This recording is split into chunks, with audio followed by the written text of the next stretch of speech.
Salut à tous et bienvenue pour ce nouveau rendez-vous sur notre chaîne YouTube Paris United. Alors le rendez-vous s'appelle Le Parc et au-delà.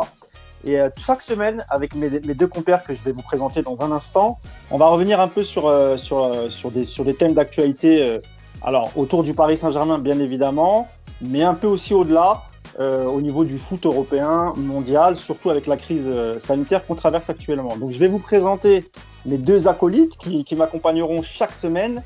Alors le premier chez Paris United, vous le connaissez, hein, c'est Jean-Baptiste Desgans qui est enseignant, auteur et notamment du dernier bouquin qu'on a sorti avec Paris United, une histoire populaire du Paris Saint-Germain, 50 ans de passion. Salut JP, comment tu vas ? Salut Mousse, ça va ? Comment ça se passe ton confinement ? Écoute, ça se passe très bien, on attend que le PSG reprenne l'entraînement et puis on a tous envie de voir du foot, quoi. Alors mon deuxième acolyte, vous le connaissez sans doute aussi, ou du moins peut-être son compte Twitter, c'est Vincent Chaudel de l'Observatoire du Sport Business. Comment ça va Vincent ? Très bien, merci, bonjour à tous. Alors je te pose aussi la question, comment se passe le confinement ? Ça commence à faire long, mais bon, ce qui est long surtout, c'est qu'on est obligé de voir que des matchs, des rediffusions. Alors il y a des beaux matchs bien évidemment, mais on a envie d'avoir des matchs avec du suspense, un vrai suspense. Exactement. Alors on va aborder le premier sujet. Donc il y aura deux sujets par émission. Donc le premier sujet qu'on voulait aborder avec vous, c'est quid du prochain mercato. On va se demander quel mercato on va pouvoir faire l'été prochain. Est-ce que les dates seront les mêmes ? Est-ce que ça va être reporté ? Est-ce que ça va être diminué ? Plus court, plus long ? On va débattre de tout ça. Et je vais laisser d'abord la parole à toi, Vincent. Alors de toute façon, sur le premier point, reporté ou pas, non, il va y avoir un mercato parce que de toute façon, le mercato est lié à une notion de contrat des joueurs. Donc que l'on finisse la saison ou pas, 2019-2020, il y aura de toute façon d'autres saisons à jouer. Ce qu'on ne sait pas aujourd'hui, c'est si on la termine ou pas, si on la termine à huis clos ou pas à huis clos, c'est ça que l'on ne sait pas. Mais ce que l'on sait, c'est qu'on va continuer à jouer au football d'une manière ou d'une autre. Donc, les joueurs qui aujourd'hui sont en fin de contrat, il va bien falloir qu'ils aillent ailleurs ou qu'ils re-signent des contrats. Et puis, il y a des joueurs sous contrat qui veulent changer d'air. Donc ça, oui, il y aura un mercato. Le problème, c'est de savoir maintenant la durée du mercato et les montants liés au mercato. Alors, la durée... L'UEFA semble vouloir terminer les compétitions nationales pour fin juillet, début août, pour le 3 août, et avoir le mois d'août dédié à la Coupe d'Europe. Si c'est le cas, alors ça veut dire que la saison d'après commencera en septembre, et comme il y a l'Euro 2021 qui sera en mai, les compétitions européennes, la Champions League va certainement glisser un petit peu vers fin septembre. Et il faudra que les transferts soient finis à ce moment-là. On ne peut pas imaginer une phase de poule de Champions League avec des joueurs qui commencent dans un club et qui terminent dans l'autre. Je ne vois pas comment on pourra avoir un mercato aussi long que dans les années précédentes. Alors une fois qu'on a dit ça, ça pose deux problèmes. La France, le football français est plutôt mercato dépendant, c'est-à-dire que l'année dernière, on a vendu pour à peu près 300 millions d'euros de bénéfices entre les achats et les ventes. Toute la Ligue 1, PSG à sa part bien évidemment, mais toute la Ligue 1, ça veut dire que pour les clubs de Ligue 1, c'est important de vendre. Sauf que pour vendre, il faut avoir des clubs qui achètent et le coronavirus impacte l'économie de tous les clubs et donc moi, il y aura un mercato, mais il sera probablement plus faible que les autres années et ça sera forcément une mauvaise nouvelle pour le football français. Ok, merci pour ton analyse, Vincent. Jean-Baptiste, toi, tu en penses quoi, effectivement ? Donc, est-ce que ça peut mettre en péril l'économie des clubs, on va dire, entre la 10e et la 20e place, si effectivement on a une période un peu plus courte de mercato et peut-être qu'ils ne pourront pas vendre ou espérer vendre tous les joueurs qu'ils auraient mis sur une liste de transfert, quoi. Alors, ce qu'on peut voir déjà, c'est que on est d'accord sur l'incertitude de la date d'abord de début de mercato et de fin de mercato. Et je pense que le mercato, comme le disait justement Vincent, sera beaucoup plus court. Justement parce que la saison va être décalée, qu'il va falloir terminer la Champions League et que l'UEFA y tient absolument pour des questions de droits télévisés. Moi, je pense qu'en termes de volume, effectivement, ça va baisser. D'abord parce que les clubs vont avoir 2 mois finalement sans activité, avec des droits qui sont suspendus. Donc, il y aura moins d'argent à investir. Il faudra sécuriser l'avenir. Donc déjà, il y aura moins de fonds disponibles. Après, les joueurs auront peut-être aussi envie de sécuriser leur contrat. Donc peut-être que certains joueurs qui hésitaient à se mettre sur le marché vont y réfléchir.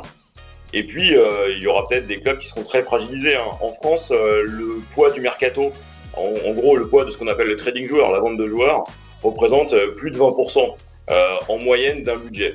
Donc le football français, cette fameuse Farmer League, est clairement dépendante de ça. Les clubs vont avoir besoin de vendre. Le souci, c'est que pour vendre, il faut qu'il y ait un acheteur en face. Et nous, on comptait beaucoup sur le marché anglais. Or, le marché anglais a à subir le Brexit, les mêmes problèmes que nous pour le sport. Et aujourd'hui, il n'est pas dit que la Championship ou la Premier League investissent autant sur les joueurs qu'on avait l'habitude de leur vendre. Et on risque de voir des joueurs finalement de moins bon niveau, ne pas forcément trouver de débouchés, voir nos jeunes joueurs rester. Et ça peut avoir un vrai impact sur l'équilibre du budget des clubs, ça c'est certain. Je pense au PSG aussi. Si on regarde par exemple notre effectif, je doute qu'on ait l'opportunité de mettre 100 millions d'euros sur la table. Et je pense que le marché ne sera pas historique. Après, on verra certains de nos joueurs partir, peut-être pas aux sommes auxquelles on pensait il y a encore 3 ou 4 mois. Et se pose aussi la question des fins de contrat au 30 juin. Et je voulais que vous me disiez un mot là-dessus, messieurs. Vincent, peut-être pour commencer. La plupart du temps, les contrats sont signés pour des saisons qui commencent le 1er juillet et qui terminent le 30 juin. Donc, évidemment, là, on est sur la discussion de est-ce qu'on va finir les championnats ou pas. Si on les finit pas, on peut très bien dire que la saison d'après commence le 1er juillet, même si, elle commence d'un point de vue contractuel, j'entends, le 1er juillet. Et donc là, on n'a pas de problème. Or, l'UEFA, mais la Ligue aussi, parce que ce qu'a dit Jean-Baptiste est la réalité, c'est-à-dire que chacun veut aller au bout des contrats existants, c'est-à-dire droit télé et sponsoring. Tout le monde va faire tout ce qu'il peut pour pouvoir terminer les championnats. On voit que ça pose quelques problèmes et je pense qu'il ne faut pas s'arrêter aux déclarations du moment, c'est-à-dire, je pense à la déclaration de l'UNFP par exemple. Il faut attendre, on va parler de déconfinement. Si on a réellement un déconfinement et un retour dans les écoles, n'est-ce pas Jean-Baptiste, une réouverture des bars, on parle aujourd'hui de mi-juin.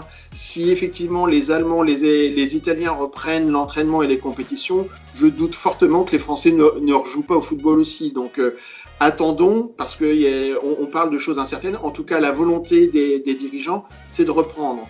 Alors, si on reprend, ça va passer par une discussion entre les employeurs, les clubs, et les employés et leurs représentants, c'est-à-dire les agents, les joueurs, pour accepter de prolonger contre rémunération, mais bien évidemment les contrats, jusqu'à la fin de la saison.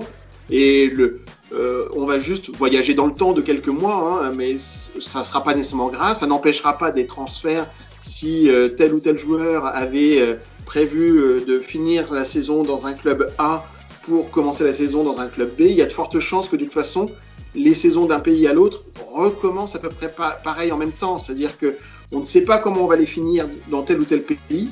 En tout cas, la cible de l'UEFA, c'est que tout le monde reparte à peu près en même temps. D'accord. JB, tu as un mot à dire là-dessus ? Je suis d'accord avec Vincent sur le principe des avenants au contrat.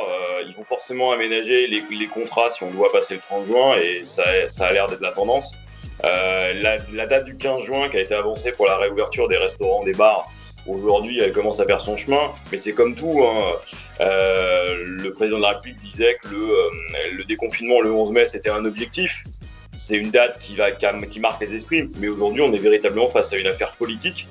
Il faudra d'abord que tout le monde s'entende, c'est pour ça que chacun fait des déclarations les unes à la suite des autres pour marquer son territoire, et puis après on va négocier. Si le ministre des Sports dit pas de reprise avant septembre, on sera bloqué. L'UEFA, elle, a ses intérêts, nos instances aussi. Tout le monde va négocier, va échanger. Il ne faut pas oublier le poids du foot français.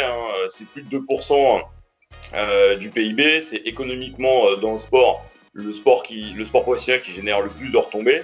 Donc on va le considérer au même titre que les autres secteurs économiques. À partir de ce moment-là, on espère tous que ça va aller dans le bon sens. Je suis d'accord avec Vincent, il y aura un mercato. Il y aura lieu. La question, c'est la date. Et puis, pour la fin des championnats, là encore, ça va dépendre de l'évolution de la pandémie et de sa maîtrise. Tu voulais ajouter un mot, Vincent ? dans toute chose, il y a des problèmes et puis après il y a la façon dont on s'en accommode. Il peut y avoir plusieurs effets positifs. Bien souvent, et je parle pas nécessairement que du PSG, je parle de la Ligue 1 d'une façon générale. Bien souvent, on regrette que certains joueurs qui ont un vrai talent partent trop tôt. Ça sera peut-être aussi l'occasion de garder un peu plus longtemps, avoir un peu plus de stabilité dans les effectifs. Et on sait que c'est un des facteurs clés de succès du sport. C'est-à-dire dans un sport collectif, si on a un effectif avec du talent, bien évidemment, parce que si on n'a pas de talent, on a un problème. Mais si on a du talent et qu'on garde un groupe, une stabilité du groupe pendant un certain temps, on peut aller vers des performances supérieures. Et donc, c'est peut-être l'effet bénéfique de la chose, c'est qu'on aura peut-être sportivement, en dehors des problèmes de huis clos et d'ambiance, mais on aura peut-être des matchs plus intéressants à voir. Alors, je vais juste conclure pour parler du Paris Saint-Germain et d'un cas en particulier, celui de Thiago Silva, dont on avait annoncé, nous, chez ParisUnited.fr, l'arrêt de sa carrière au Paris Saint-Germain au 30 juin. C'était bien avant la crise du Covid. C'était acté qu'il ne devait pas prolonger. C'est un joueur qui a 35 ans, qui est en pleine forme, en pleine possession de ses moyens, mais qui a un énorme salaire. Et par exemple, Thiago Silva, lui, dans les premières négociations qu'il y a eu, il exigeait 2 ans de contrat supplémentaire. Il était hors de question pour Leonardo de lui donner 2 ans de contrat. Et en plus, il fallait qu'il baisse sensiblement son salaire. Et aujourd'hui, on apprend, j'ai eu ouï dire que la situation pourrait changer parce que économiquement, ça serait compliqué pour le PSG de faire un gros mercato cet été. Et peut-être prolonger 1 ou 2 joueurs qui étaient censés partir cet été. Il y aura peut-être, alors ça concerne Thiago Silva, mais ça peut aussi concerner Edinson Cavani. Donc là, ça serait carrément un retournement de situation parce que c'était acté au moins pour ces 2 joueurs. Donc on verra par la suite, mais il est fort probable que finalement Leonardo revienne sur ce qu'il avait dit début janvier, en tout cas en off. Et peut-être qu'il finira parce que ça reste quand même une bonne affaire de prolonger un joueur comme Thiago Silva avec son expérience pour 1 an supplémentaire, et ce qui éviterait d'aller mettre 80 ou 100 millions sur un joueur comme Koulibaly, etc. Alors je vous propose qu'on passe au deuxième sujet qui est très très intéressant, et là on va parler un peu de géopolitique du sport, et notamment du cas de Newcastle. Qui, je crois que c'est presque acté. Vincent, tu me confirmeras ou pas, le rachat de Newcastle, le club anglais, par l'Arabie Saoudite. Et on va aussi, dans le prolongement de ce sujet, parler de l'intérêt de QSI, Qatar Sport Investment, pour le club de Leeds qui joue actuellement en Championship. Alors, je vais donner la parole d'abord à Vincent, et je voulais que tu nous parles un peu de ces 2 deals qui sont sur le point d'être bouclés. Alors le premier sur Newcastle, on est sur, sauf erreur, des négociations exclusives avec l'Arabie Saoudite pour une transaction qui se ferait autour des 300 millions de livres. Ce qui est intéressant de voir, c'est que finalement, en période de crise, le business d'une façon générale continue, et pour ceux qui ont de l'argent, il y a toujours de bonnes opérations à faire. Donc ça, c'est une anecdote au passage, c'est un détail, mais ça peut vouloir dire beaucoup pour certains. En tout cas, quand on a beaucoup d'argent, les périodes de crise sont des périodes où on peut faire de belles opérations. Acheter un club comme Leeds, qui est un club de l'histoire du football anglais, qui a des titres, qui a un très beau stade, d'un point de vue météo, c'est le nord de l'Angleterre, donc c'est pas les belles plages, mais en tout cas, c'est pas n'importe quel club. Il y a une histoire avec ce club-là. Ça peut être intéressant, et c'est clair que si on compare les 300 millions de livres au montant que Dubaï et le Cheikh Mansour a dû débourser pour avoir Manchester City, ou la famille Glazer par rapport à Manchester United, c'est clair que c'est une bonne opération parce que le potentiel est là, le potentiel public est là, le stade est là, l'histoire est là, et ça peut être rapidement un club, un grand d'Europe. Ce qui me semble intéressant, et je pense que Jean-Baptiste va pouvoir développer le sujet, c'est que si on a Abu Dhabi, Dubaï à Manchester City, si on a Qatar au PSG et peut-être demain à Leeds, et si on a l'Arabie Saoudite demain donc à Newcastle, c'est que est en train de se jouer en Europe une compétition qui s'appelle la compétition du golf. C'est-à-dire que ce sont les pays, ils jouent entre eux sur certains leviers, comme des leviers de notoriété, d'image, mais aussi d'influence. Et quoi de mieux que le football, qui est le sport mondialisé par excellence, pour montrer ses gros bras, sa puissance et son chéquier. L'Arabie Saoudite s'est longtemps désintéressée de tout cela parce que c'est un marché de 20 millions de consommateurs, alors que le Qatar, c'est quelques milliers, c'est quelques centaines de milliers d'habitants et d'expatriés. Donc on n'est pas du tout dans les mêmes proportions. Donc l'Arabie Saoudite ne s'en occupait pas, il s'occupait essentiellement de son championnat domestique. Là, je pense qu'ils ont changé de position, notamment certainement agacés par le succès du Qatar dans le sport et de beIN Sport. Ils ont lancé leur initiative BeOut qui piratait les droits du Qatar, oui. Et qui est une vraie tension. On se rend pas bien compte nous ici, mais qui est une vraie tension politique et économique entre le Qatar et l'Arabie Saoudite dans le monde arabe. Et notamment à cause alors je te coupe 2 minutes, c'est notamment à cause du rapprochement entre le Qatar et l'Iran. Oui, entre autres. Alors le rapprochement, c'est obligatoire que le Qatar et l'Iran se rapprochent. Ils travaillent sur la même nappe de gaz. Donc, mais oui, tout à fait. On est sur des sujets politiques. Et aussi, je ne l'ai pas dit, mais le sujet iranien amène ce point-là. C'est aussi un sujet religieux. Hein. Tout à fait. Jean-Baptiste, qu'est-ce que tu en penses, toi, de ces 2 rachats et notamment de Leeds par QSI, et Leeds entraîné par le grand Marcelo Bielsa. Alors, ce qui va être drôle, c'est de voir ce que Qatar Sports Investment, QSI, va faire justement à Leeds. S'il rachète effectivement le club de Leeds et que Leeds monte en première ligue, dès la saison prochaine, on peut avoir des derbys du golf expatriés en Angleterre avec des matchs qui vont sentir la poudre à tout point de vue. La crise du golf, clairement, s'exporterait finalement dans un championnat anglais. Et c'est D'ailleurs, le propriétaire actuel de Leeds est un très bon ami de Nasser Al-Khelaifi, hein. C'est monsieur Redrazani. J'espère que je l'ai bien prononcé. Ils se connaissent depuis très longtemps, donc c'est aussi ça qui a facilité les pourparlers. Voilà, je te laisse finir, Jean-Baptiste, pardon. Donc, non, mais Leeds, c'est vraiment une bonne opportunité. Ça montre aussi déjà la présence du Qatar en Angleterre. On a tendance à l'oublier. Hein. La France n'est pas le premier pays d'investissement du Qatar, hein, c'est le 3e. L'Allemagne et l'Angleterre sont devant. Donc ça confirmerait cette tendance de la présence qatarienne en Angleterre, mais surtout ce qu'on voit, c'est qu'au niveau du rachat par le fonds souverain saoudien de l'équipe de Newcastle, on commence à voir monter d'abord un front. Moi j'attendais clairement que ça arrive, hein, parce que là on a vu hier des ONG prendre position. Pour expliquer qu'il était hors de question qu'un club de foot anglais serve les intérêts d'un pays qui menait une guerre, en l'occurrence au Yémen, et avait une attitude vis-à-vis des journalistes. Je pense à l'assassinat du journaliste Khashoggi, qui est insupportable. Et donc on commence à avoir une pression de la société civile, et à ça s'ajoute la pression de beIN Sport. beIN Sport, donc, qui est clairement l'émanation d'Al Jazeera et qui dépend directement du pouvoir qatarien, est monté au créneau en expliquant que toute vente du club à un fonds souverain saoudien poserait la question de la valorisation de la première ligue. Alors, en langage non diplomatique, ça veut dire la chose suivante. C'est les gars, si vous continuez comme ça, nous, beIN Sport, qui sommes un des acteurs majeurs de la vente de droits à l'étranger, nous risquons de ne pas vouloir s'aligner sur les prix que vous demandez. Et donc, pour la vente des droits étrangers, vous risquez d'avoir un sérieux problème. Or, beIN Sport, à l'extérieur, pour le football anglais, est important.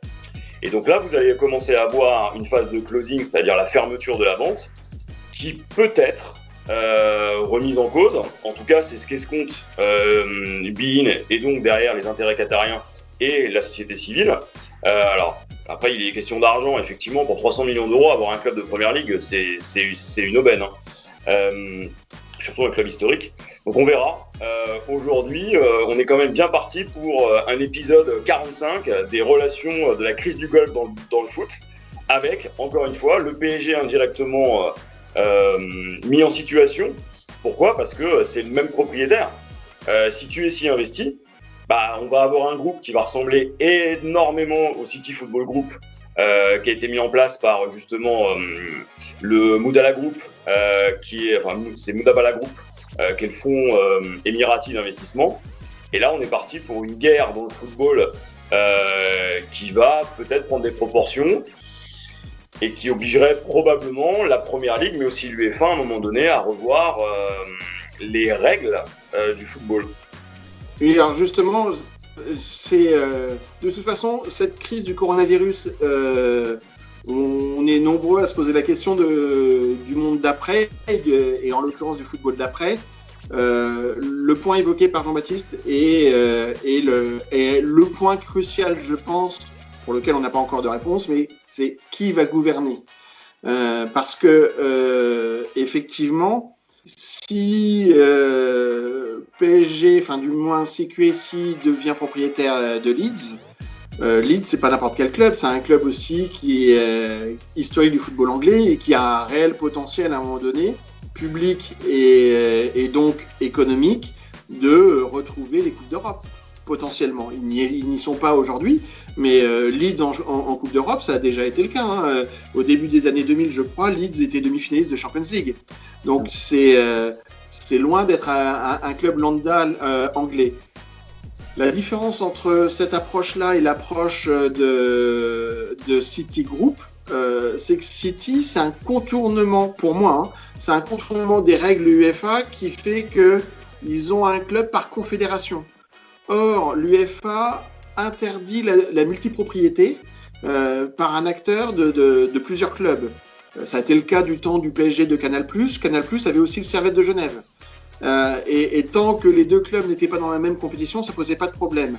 On a un autre exemple, c'est celui de Red Bull qui a Salzbourg, mais Leipzig, qui n'est pas majoritaire à Leipzig. Donc, même si ce n'est qu'un habillage, parce que la réalité des choses, c'est qu'ils tirent les ficelles des deux côtés, mais ils ne sont pas officiellement propriétaires de Leipzig, ils n'ont pas la majorité.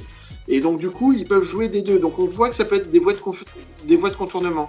La question qui sera dans le cas de Leeds, c'est de savoir quelle stratégie pour QSI. Est-ce qu'ils voudront faire de Leeds un club qui irait en Champions League, et auquel cas, dans les règles actuelles de l'UEFA, il y a conflit?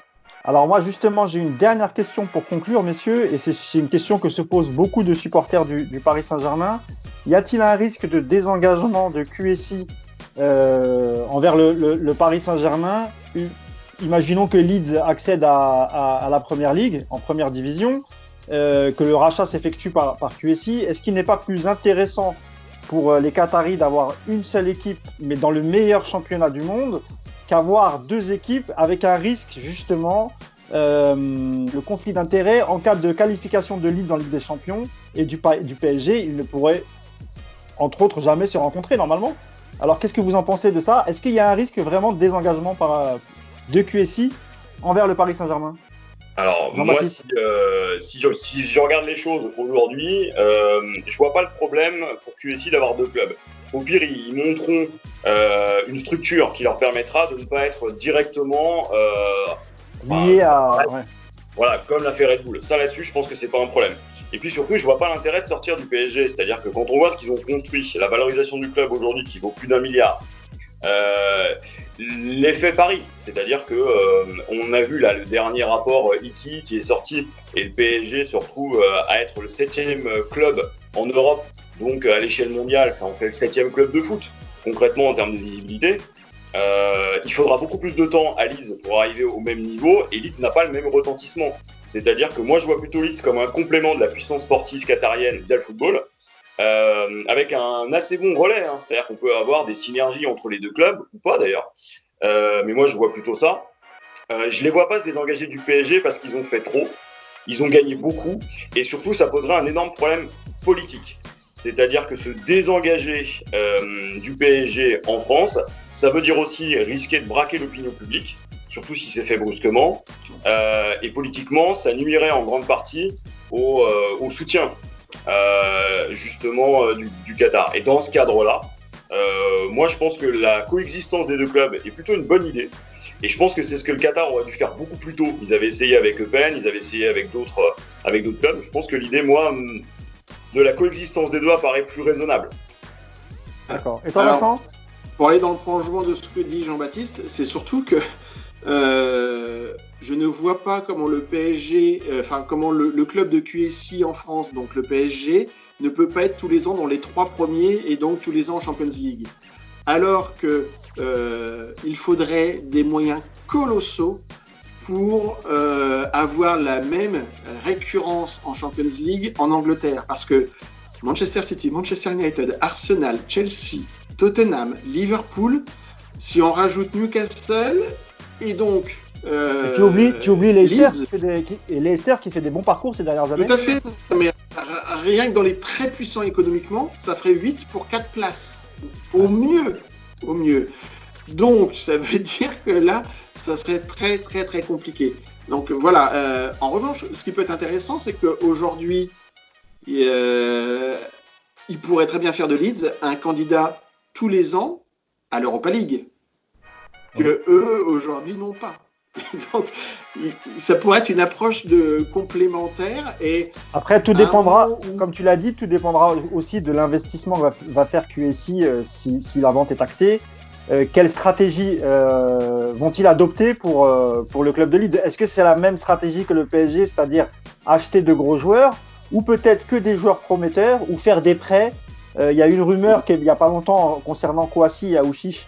Bon, j'y croyais pas trop, mais il était possible de les signer au PSG et ensuite de les prêter à Leeds. Ça serait une bonne idée, hein, même si j'y crois pas beaucoup. Mais on pourrait avoir cette stratégie-là. C'est le schéma des Red Bull. Un joueur de talent commence à Salzbourg et après, Haaland devait aller à Leipzig. C'est une question de 6 mois normalement. Lui a été pressé par le temps, mais normalement son plan de carrière c'était de passer par Leipzig. Donc on peut très bien imaginer demain que ce soit ce schéma-là, c'est-à-dire un schéma où certains joueurs partent du PSG pour aller vers Leeds, peut-être des joueurs. On parlait tout à l'heure de Thiago Silva. Peut-être que demain, il y aurait un plan de carrière où les top joueurs, mais qui seraient sur une partie difficilement monétisable à la fin dans des transferts, pourraient terminer en première ligue. Sincèrement, il y a des championnats beaucoup plus décevants ou moins attractifs que la première ligue. Donc, ça peut être une porte de sortie pour certains joueurs très intéressante. Et puis, ça peut être une étape pour des jeunes talents à leur donner du temps de jeu dans un championnat très relevé avant de les amener en Ligue 1 et en Champions League.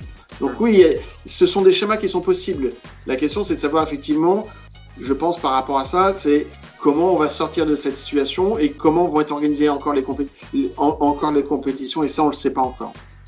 D'ailleurs, la vente, si elle doit avoir lieu, forcément va être repoussée à cause de la crise sanitaire, on est d'accord? Il y a des chances que ce soit le cas. Après, il y a une vraie possibilité aussi que ça accélère les choses parce que le closing étant proche, le prix est forcément élevé. Sachant que c'était un club qui allait monter en première ligue, en tout cas qui était un candidat à la montée en première ligue. On peut imaginer qu'en vendant maintenant, c'était plus intéressant qu'en attendant la reprise de la prochaine saison, dans un contexte économiquement plus tendu. Je pense que c'est une question d'opportunité. À l'heure actuelle, on ne sait pas quel est le prix de vente exact de Leeds et on ne sait pas jusqu'à quel point les négociations sont avancées. Ça va vraiment dépendre du marché et de l'opportunité. Je pense que QSI a intérêt, surtout si les Saoudiens terminent leur investissement à Newcastle et signent le club, à aller vite. Très bien. En tout cas, je vous remercie, messieurs. C'était très intéressant. On va essayer de se retrouver pendant la période de confinement une fois par semaine pour essayer d'aborder ce genre de sujet. Et on découvrira les 2 nouveaux sujets la semaine prochaine. Merci, messieurs. Bon confinement et surtout, restez à la maison.